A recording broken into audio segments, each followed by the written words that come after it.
Hello my friends, welcome back to another video of Broski. Today in this video I just want to show you how to fix the volume up and volume down button of your Android device without getting technical service or without paying anything.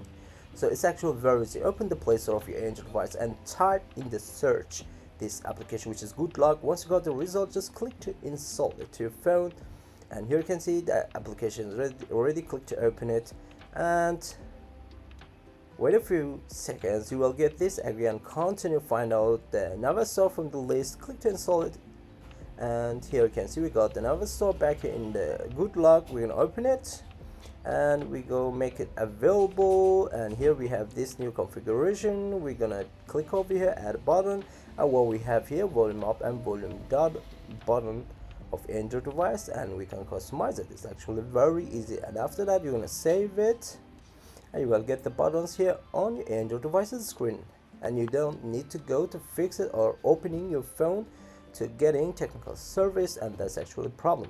So this is all about how to fix it without paying anything. Hope you guys enjoyed the video. Please subscribe to my channel, share this video with your friends. If you like the video, don't forget to hit the like button. See you until the next quick tutorial videos. Bye bye my friends, peace.